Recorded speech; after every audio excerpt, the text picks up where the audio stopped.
Alright, today is Monday, October, what? 19th? Wow, October's flying by. Okay? So we're talking about electron configurations and just trying to go through and figure out how to do these electron configurations. So what is Fe2+? What does the 2 plus mean?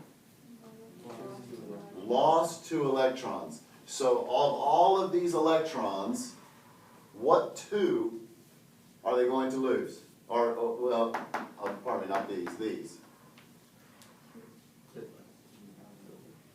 Okay? You're going to lose out of the D? Okay? Why not? It's not valent. Okay? It's going to lose out of the 4s. Even though it fills first, it's going to lose first as well. Because the reality is that when we're looking at the nucleus, there's one at the first energy level, second energy level, third energy level, fourth energy level. The 4s, majority of the time, is farther away from the nucleus than the 3D. However, it's held less tightly, and we'll talk about that in just a minute.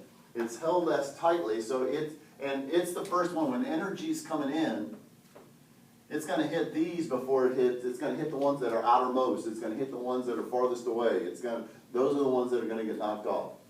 So the 4s is going to be the first one in. It's going to come in before the 3D, but it's also going to go out before the 3D. So this one's going to be 1s2, 2s2, 2p6, 3s2, 3p6, 3d6. Now, if it was Fe3+, where did the next one come from? It was 3+. I heard somebody over here. 3D. So it'd be, if it was Fe3+, it'd be 3d5. So once it loses out of the 4s, then it goes to the next lower energy, which is 3d. Okay? So what's tellurium going to look like? Gaining 2 electrons. Gaining 2. So well, let's just do noble gas on this one. It's going to be krypton, 5s2, 4d, 10, 5p6. I didn't hear. Where do you speak of? It has the same configuration as the next. That's the noble gas. Atoms lose and gain electrons to be like the nearest noble gas. So, along those same lines then, does everybody have this copy down? No. I'll give you a second. So, Fe2+ would just be argon and then 3d6 for the noble gas one. For the noble gas, it would just be, yes, argon 3d6. Okay, does everybody have this copy down? Going once, going twice? Okay.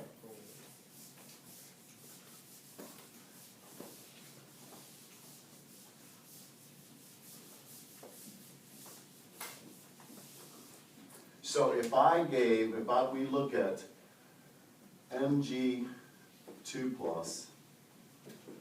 Na+, Ne, F-, O2-, and N3-. Okay? If I look at those 6 ions, or atoms, how many electrons is Mg2+ going to have?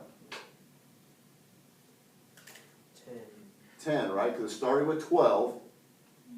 So if I say 12, 11, 10, 9, 8, 7 as atomic numbers.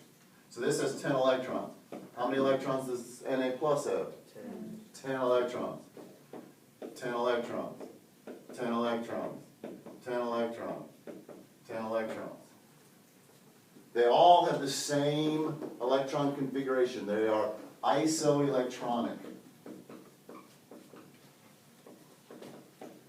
with neon. Okay? Atoms gain and lose electrons. They lose their valence electrons or they add valence electrons to get the nearest noble gas configuration. So these are all isoelectronic with one another. When we start talking about atomic size and ionic size, this will be important. Okay, does everybody understand that? We're good there? All right. Take a big breath. I'm about to go deep on you. Okay, we're about to enter into heavy-duty stuff. Not Chemistry 1 stuff. We're getting into good old AP stuff. Somebody just got a good shot of my belly right there. All right. So, the question is, why does 4s, well, first off, the first question, if they're on the same energy level, why do we have sublevels? Why, when we talk about increasing energy, why does 2p have a greater energy than 2s? Electrons in the 2p have a greater energy than electrons in the 2s. Okay? Second part of that question, then why does 4s fill before 3d if it's a fourth energy level? Okay? Doesn't make any sense. Now, how did we come up with this whole idea anyway?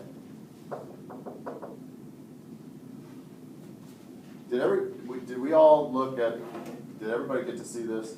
Did we all use the glasses, both classes? Yeah. All right, there should be some glasses out in front of you. Okay?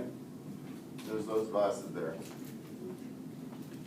There's those glasses there.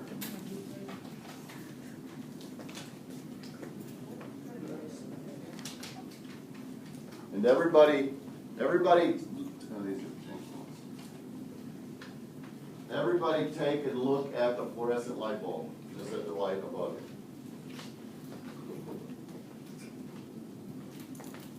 You see a rainbow, you see a bunch of rainbows, right? Continuous spectrum, red, orange, yellow, green, blue, indigo, and violet, they're all blending into one another. But if I turn the lights out, and we look at this, this is hydrogen gas, and if you look out to the side, you should see a predominant red line. It's probably kind of going all over the place, but you should see a red line, kind of a blue-green teal kind of colored line. And then if you look carefully, you can see a purple line. Now, there's a lot of stray light in here, so it's kind of hard to see. But are y'all seeing those lines? Okay? What you have on are diffraction glasses. They have like 5,000 tiny little slits for every centimeter built into them. You can't see them, they're so close together.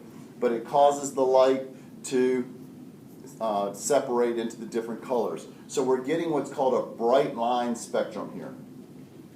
We're seeing the individual colors. Okay? That's what Bohr used initially to be able to come up with this whole idea of energy levels. He explained these lines using this model over here. Okay? And he said that the electron must have, in order for us to see these lines, the electron must have these fixed energy levels. And when we put electricity or we put heat onto the electron, that shoots it up to a higher energy level. Here it's in the ground state when it's in the lowest energy level, shoots it up to the excited state, but then it wants to fall back freely. When it does so, it releases the energy that it just absorbed. There are 21 different ways in which it can go from 7 down to 1. All of these different arrows represent each way. He was able to calculate using this equation. He was able to calculate the energy on every energy level, and then when it went from 3 to 2, the difference in that energy level was how much energy was released. Okay? And so that's the E final minus the initial. The red line that you're seeing, when you look at this, is every time an electron transitions from the third to the second energy level, it's going to give off a specific, a quantized amount of energy. And our eyeball perceives that as red. It's at a certain energy, the energy of the photon. That's what this calculates, the energy of the photon. Then we can use C equals lambda F and C equals lambda nu. And E equals h nu to calculate the frequency and wavelength. We did those last week. Okay? A 4 to 2 is going to be that teal line. 5 to 2 is a violet line, and then 6 to 2 is a violet line that is right on the edge of our visible light spectrum. So we barely see it, and it's way too bright in here for us to see that, but it's being given off. The 7 to 2 is actually slightly into ultraviolet. But the point is that we found out that the electron is in these energy levels, and that they can only be on specific energy levels, and when they transition, they give off specific amounts of energy, these bright lines that we're seeing. Now, it developed. Bohr thought it was a particle. Then we developed the whole dual nature of light and the dual nature of matter, that the electron is actually traveling in a standing wave pattern. And Schrodinger explained everything in terms of these waves. And then when we look this in terms of the energy, a spectroscopist looks at these and he sees different types of lines. We look and say, ooh, pretty colors. But a spectroscopist can see 4 different characteristics of the lines. And that's where the SPDF comes from. And they call it the sharp. When they come out of an S sublevel, they give a line that they call sharp. When it comes out of the P sublevel, it's principal. D is diffuse and F is fundamental. So they've characterized, they can tell different characteristics of the lines based upon which sublevels they're transitioning out of and into. That's where the SPDF comes from. Not soldier, please don't fire. Those of you who had Mr. Graber. Okay? So, why do we have different energy levels? It's all about probability. Oh, shoot, it went off. It's all about probability.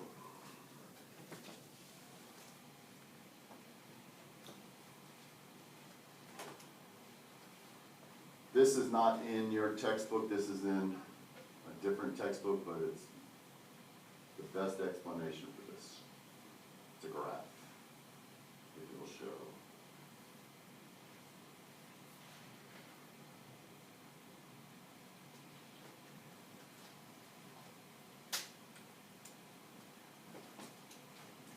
All right. What's the definition of an orbital?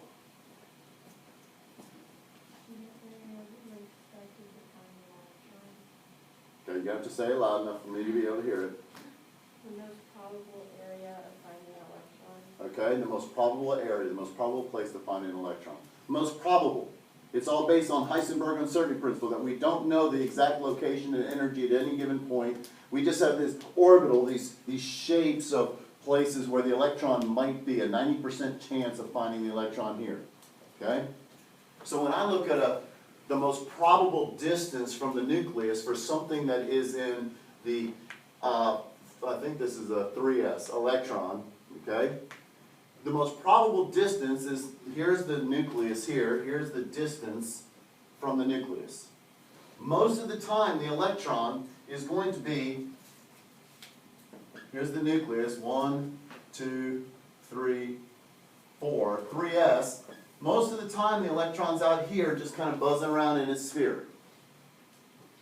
But the math says that there's a small but significant probability that the electron can be this distance or even this distance from the nucleus. In other words, this electron penetrates down in closer to the nucleus some of the time. As a result, the closer it gets to the nucleus, as Coulomb's law says, the greater the attraction is going to be. Okay? So, it penetrates down in close, but then when we compare that same thing to the P and the D's, here's your S with your penetration there, closer, but your 3P's only have this one peak. Your 3D doesn't have any peaks. So the 3D average distance is about here. These are here and here. Overall, they're about the same distance away from the nucleus most of the time.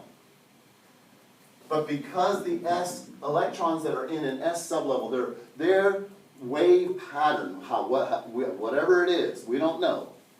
We just know that there's a probability that it's sometimes closer to the nucleus. The closer it is to the nucleus, the more tightly held it is. So the 3S is out here, 3P only penetrates a little bit. A 3D doesn't penetrate at all. So as a result, the S on any sublevel, on any energy level, the S is always held the most tightly because it sometimes is closer to the nucleus. This is true for every S sublevel. There's always going to be, if it's a 4S, there's going to be 3 peaks. 5S, there'd be 4 peaks in closer to where it's going to be closer to the nucleus. It always penetrates in more than the P. As a result, the S is always held more tightly than the P's. You with me on that? That's why we stair step. That's why we put the P's above the S's in terms of energy. This is not a distance chart, this is an energy chart. Distance-wise, all of these are about the same distance from the nucleus. D's are a little bit closer some of the time, but when you average it out, they're all going to be about the same distance. Okay? So, because of this equation, now, let me pause this. Because of this equation, as we begin dividing by the square of 1 squared, 2 squared, 3 squared, 4 squared, 5 squared, 6 squared, the difference in energy level starts getting closer and closer. There's less difference in energy. So, they're getting closer. So we have a 4S and a 3D. So even though the 4S is out here, there's not a lot of difference in energy between a 4 and a 3. Since the 4S is going to penetrate down in closer than the 3D, which is just going to be staying out here, even though 90% of the time it's farther away from the nucleus, the small but significant amount of time it gets closer to the nucleus actually causes the 4S to be held a little bit more tightly than a 3D. Aufbau principle says that electrons are always going to occupy the lowest energy sublevel first. Since 4S is held more tightly than 3D, since it's closer some of the time, so we get an overlap. We apply the same principle. These start getting closer and closer and closer to one another.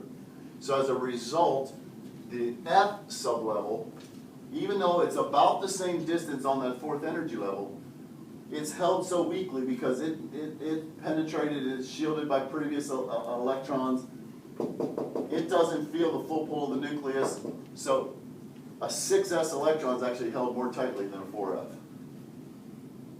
We get overlaps because of the path and the pattern that the electrons take, the different paths that the electrons take based upon which sublevel they're in and how close to the nucleus do they get. Okay? That's why there's an overlap.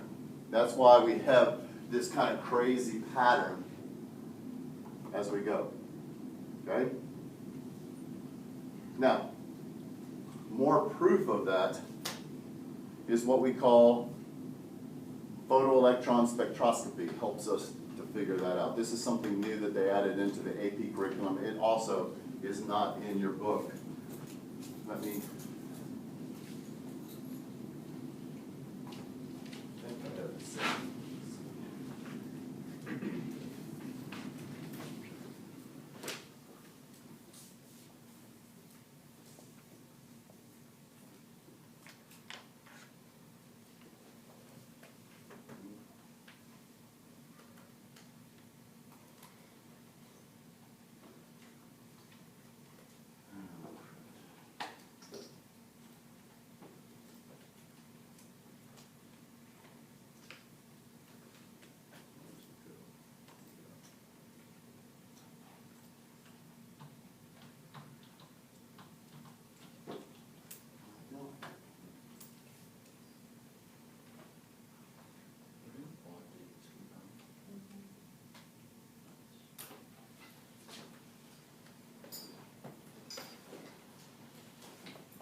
can't find what I'm looking for.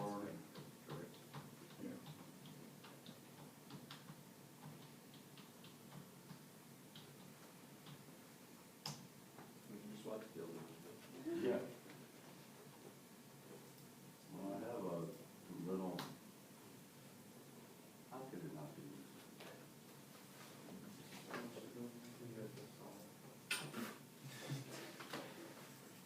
Is Adam in our calculus class? Yes. Oh, yeah. He's the coolest.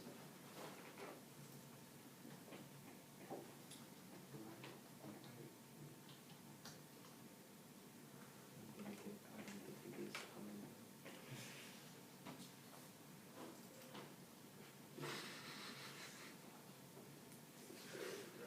There we go. I just imagine. He's like,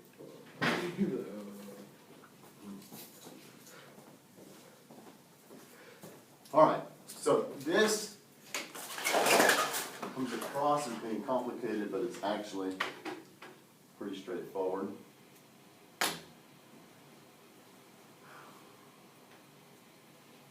When we look at photoelectron spectroscopy, it's measuring how much energy does it take to remove an electron from a particular sublevel. They do not break it up into individual orbitals.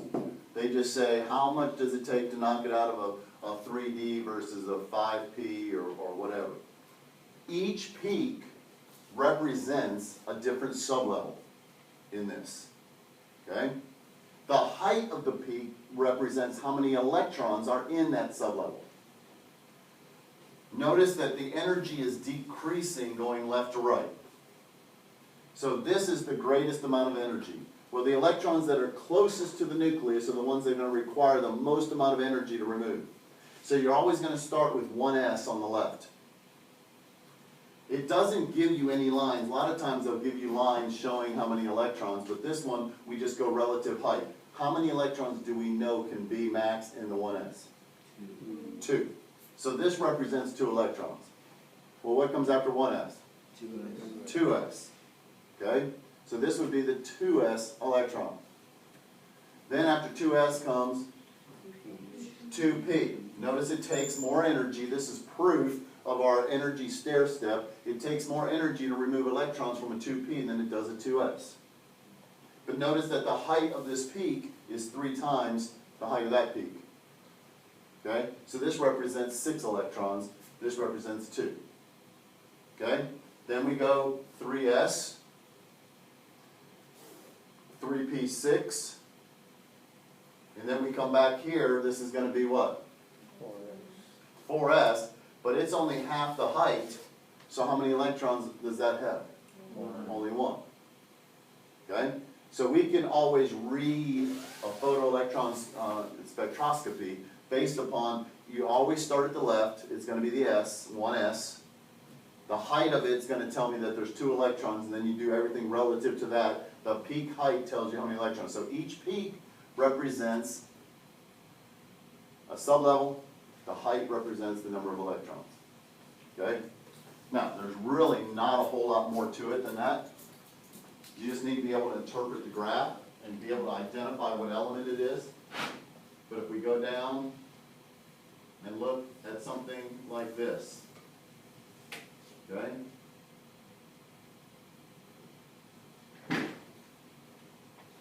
What element is, take 30 seconds, what element is this going to be?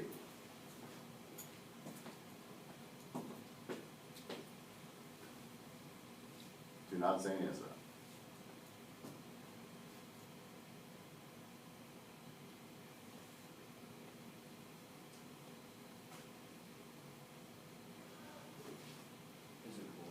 It is boron.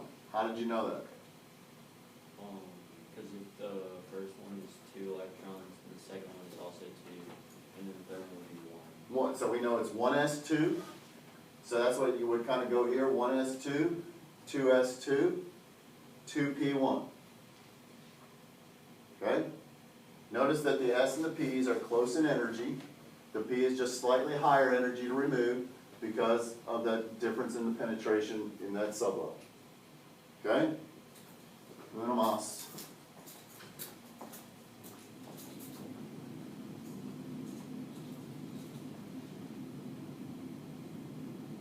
Okay?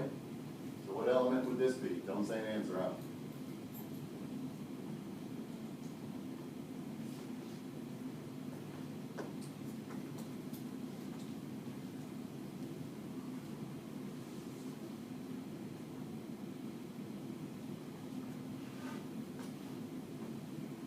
I'd like what you get. Calcium. Calcium. Okay? How'd you get that? What's this gonna be? 1s squared, 2s squared, 2p6, 3s squared, 3p6, 4s squared. 4s squared, 4s2, which is going to be calcium. Does everybody understand that? Okay, this should be an easy money question on my test, the AP test. Okay? Now, let's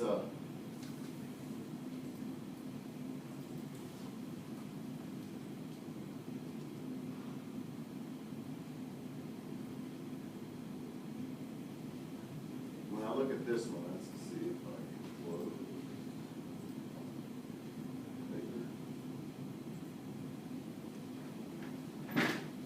So if I'm looking at this,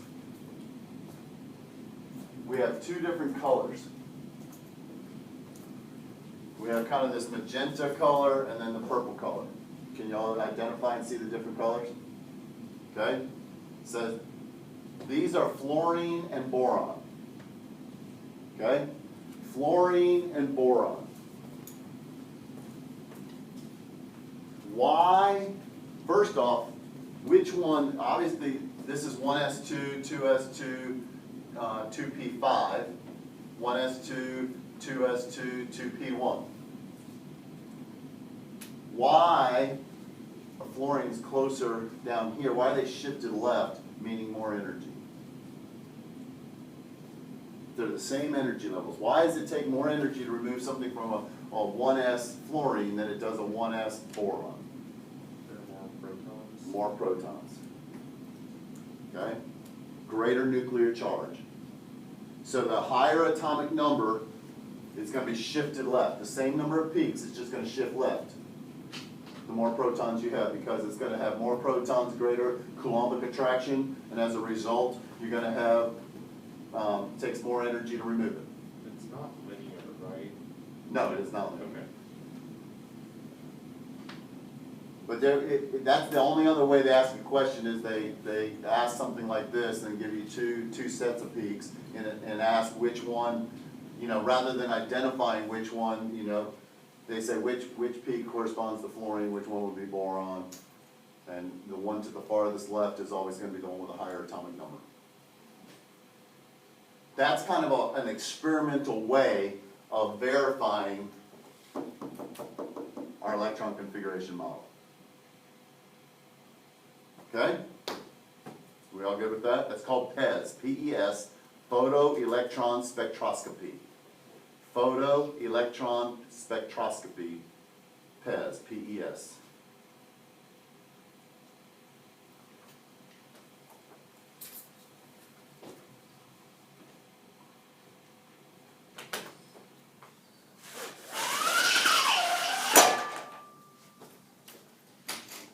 All right.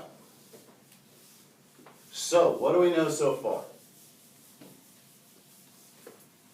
We know that we learned about the electron by studying light.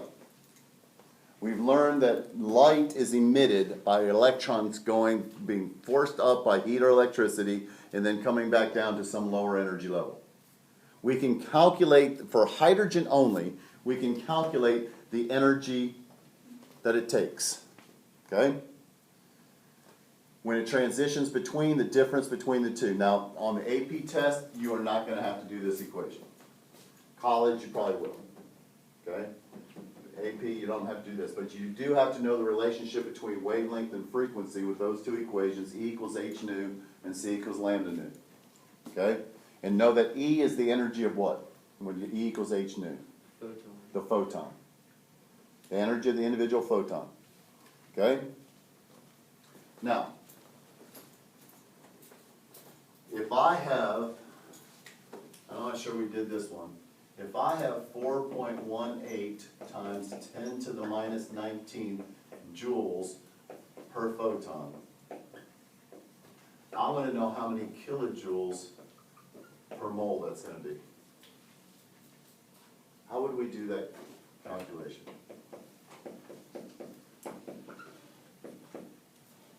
And remember, the photon isn't really a unit, but it's there. Whenever you have the energy E, it's always going to be of a photon. So it's always joules, but it's joules per photon.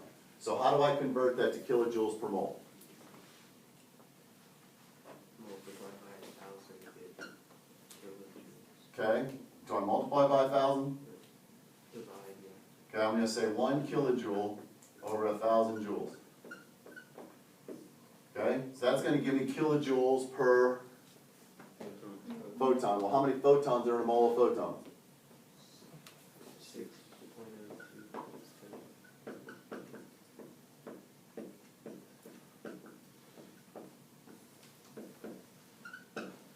Okay, so we should be able to convert between joules per photon, which is what E equals h nu measures, but then a lot of times, like even on PES, it was measuring kilojoules per mole. Okay, and so we need to be able to convert back and forth. It's a real simple conversion. You just need to know that E is always going to be the energy of the photon, divided by 1,000, multiplied by Avogadro's number, and what does that number come out to, just so we get an answer? Anyone? Anyone? No one? Let's see, Anastasia gradually getting to her calculator. Reagan is getting there.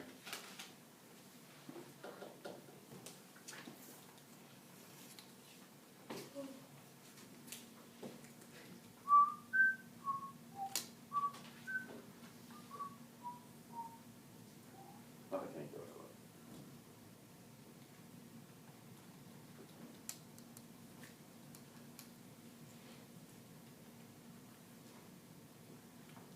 The whole world's waiting. 252 kilojoules per mole. 252 kilojoules per mole. Okay, so if I want to knock a mole of electrons, okay, I'm not sure what that one applies to. Let's just say that I think that was like 4 to 2, somewhere in that range. Okay, actually I think it's 4.84, but okay, let's just say it's 4 to 2. If I want to make a mole of electrons go up, I'm going to have to put in that much energy, 252 kilojoules. When the mole of electrons fall back down, each one individually, but if we added all the energies together, it's going to give off a total combined 252 kilojoules per mole of electrons. But this E, this is what the energy of each individual photon is going to be. And it's always in joules. So we need to be real comfortable in being able to do those calculations. And I said I was going to post the answers to those things, and I never did. I got to get my act together. It's all good. Yeah. I have to say, I'm gonna share a little personal here with you. Been a little distracted because this weekend I did propose to a lady to get married. So, and she said yes. Before you clap, she said yes. So that's been kind of all in my brain all last week and trying to do it just right. And so now hopefully I can refocus since grades are due tomorrow. I have to grade and get focused. Okay, so, and I will post the answers to all those questions that we did as well, just so you can double check to make sure, because those should be relatively easy points, being able to just calculate between energy, wavelength, and frequency, just substituting into those two equations, and then also being able to do this conversion right here. Okay? So, we know that's light. We then took light, the energy, and realized its electron transitions, and tried to figure out the structure of the electron, and we've come out with this model then of the electron. These are models of what the orbitals, the places where the electron most probably can be found are gonna look like. This would be a 1s. This is gonna be a 2s. So it's gonna be slightly bigger. So this one's gonna be on the inside of this one. Then there's gonna be a space in between where there's a low probability of finding electrons, that nodal region. Then we can superimpose the px, the py, and the pz around these as well. So again, when you come over here, and I know that you guys are going to stop and look at this every time you kind of come into the classroom, you can see the 1s, the 2s, and then the 2p's, the 2px, y, and z. If we look at it from the outside, it's going to look like one big sphere, but the reality is, based upon their energies, they're really subdivided on where they're going to be. But it's limited. And again, the S's aren't just going to be right here. They penetrate in sometimes closer. How they're traveling in those orbitals, we don't know. Heisenberg uncertainty principle says it's impossible to know. Okay? So but we have our model. So we should be able to do electron configurations. We should be able to do noble gas configurations. We should be able to do for both neutral atoms and ions. And with ions, we need to know that the electron is going to come out of the 4s before the 3d. Because almost always they ask for electron configuration of some transition metal ion where you have to know that. All right? That's kind of where we are. That's all of chapter 6. Okay? Is anybody, are we 100% comfortable there? All right? We're going to do the first half of chapter 7 with this. Chapter 7 talks about periodic trends. And we're going to have 3 periodic trends.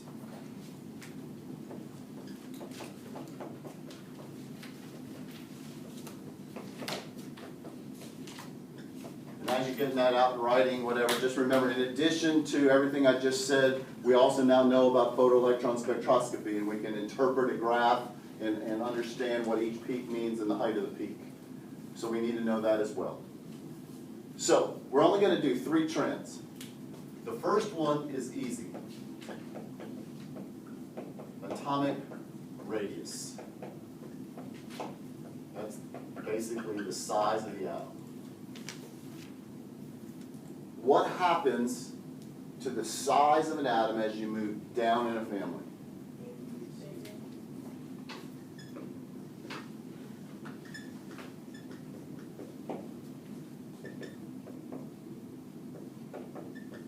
Why? You have to always know the why. Not sublevel, another energy level. Okay, and remember, each energy level, the electrons are subsequently farther away. Because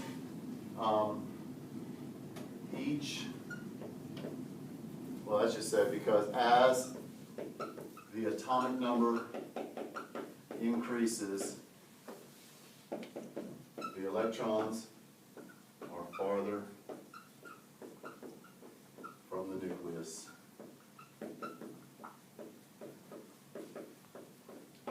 In higher energy levels. Okay? As the atomic number increases, that means going down. Right? As you go down in the family, the atomic number increases. I'm going to clarify going down on periodic table. I'm doing all kinds of abbreviations. Okay? So basically they get bigger going down. New energy levels. That's the crux of it. And what about going across? Decreases. It's a decrease in size. I heard someone say that. Because increased number of protons. Why doesn't adding an electron add size to it like it does going down? It's not a new energy Well, that's why it wouldn't increase the mass much. Okay? But what did you say, Reagan? There's not a new energy level. There's not a new energy level. You're putting all the electrons into the same energy level. 2s, 2p. We just said that 2s, 2p, 3s, 3p, 3d, they're all about the same distance from the nucleus. So adding electrons to the same energy level doesn't really do anything to add size. But you're making the nucleus a stronger, more positive nucleus every time you add a proton. So it pulls that electron cloud in a little bit more tightly. Not a lot, just a little bit. Because an increased nuclear charge. Nuclear charge simply means more protons. So electron cloud is pulled in more tightly.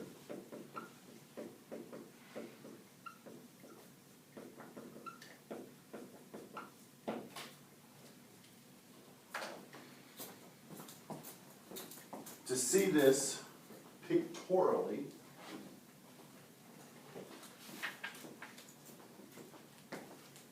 the best picture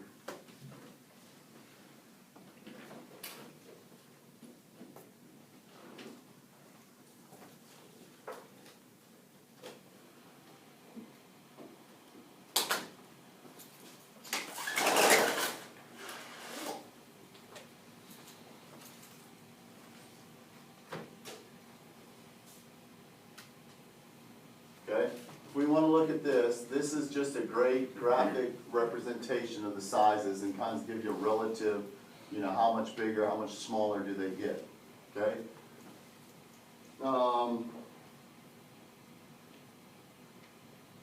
This is nanometers, okay? I've seen if it was angstroms or nanometers. Notice how tiny hydrogen is, with its only one S. And then there's a big, remember, there's a big jump in energy between 1 and 2. Big difference. Therefore, the 2 is very much farther away from the nucleus than the 1. So there's a big difference between 1 and 2.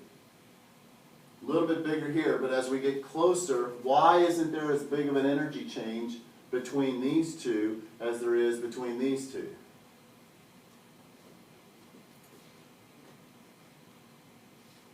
Think about potassium. Where's the potassium's electrons? The outermost electron, valence electron. Which sublevel? 4s. Where's rubidium's? 5s. So we're going from a 4s to a 5s. Whereas lithium is in 2s and sodium's in. What do we know about the difference, the distance between energy levels? It's greater at the bottom, closer together as we go out. So therefore, when you go 4s to 5s, you're not adding that much distance, so it doesn't get that much bigger.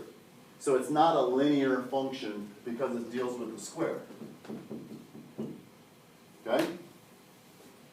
Notice left to right, it just barely decreases some. Okay? It's not a big difference. So just see that. Now let's talk about ions. What type of ion does sodium form? What's the sodium ion? What's it going to be? +1, right? Na +1, that's not supposed to be a trick question. Okay? Na +1. So how does it get to be +1? It's going to lose its valence electron, right? Which is in which sublevel? 3s. Okay, it's 3s1. So after you lose that 1, how many energy levels does it have? 2. Just 2. 2p6 is where it's going to end, right?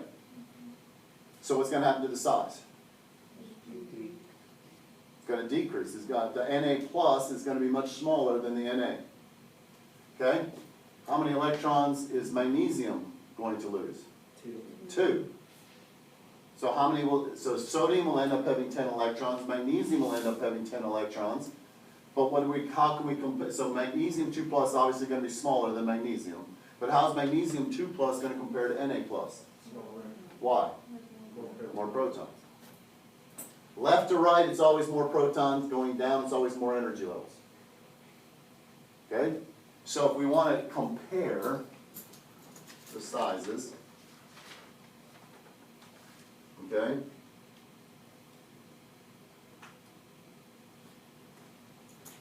Here's the lithium atom, here's the lithium ion. The sodium atom, the sodium ion, but then you compare sodium ion to magnesium ion, it's getting smaller Because even though they're all isoelectronic, they all have 10 electrons, 11 protons, 12 protons, 13 protons. So more protons cause that electron cloud. So ionic size follows the exact same trend, just on a smaller scale. Now what happens when we go the other side? Okay? What does oxygen do to become an ion? Gains 2 electrons. So what do you think that's going to do to the size? It's going to make it bigger. Because you're putting more electrons into the same space without putting more protons, so you get more electron-electron repulsions. Okay?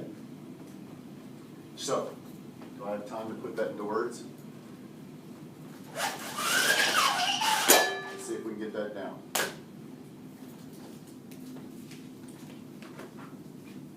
I'm going to say, just keep this under atomic radius, but it's going to be with ions. Cations are always smaller due to the loss of their valence shell.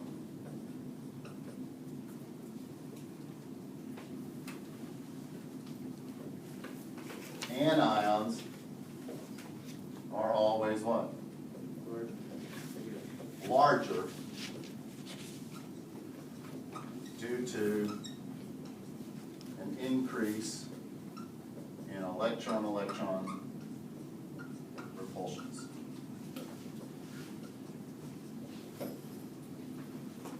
Y'all, just so you know, the next test is not going to be open note. That's going to be very important. So you might want to really put a star by that. Okay? In periodic trends, understanding left to right why it's getting bigger or smaller. Tomorrow we're going to look at the other 2 trends. Ionization energies, pretty complicated. And then we'll just start practicing and getting ready for another comprehension survey. Or you might call it a test.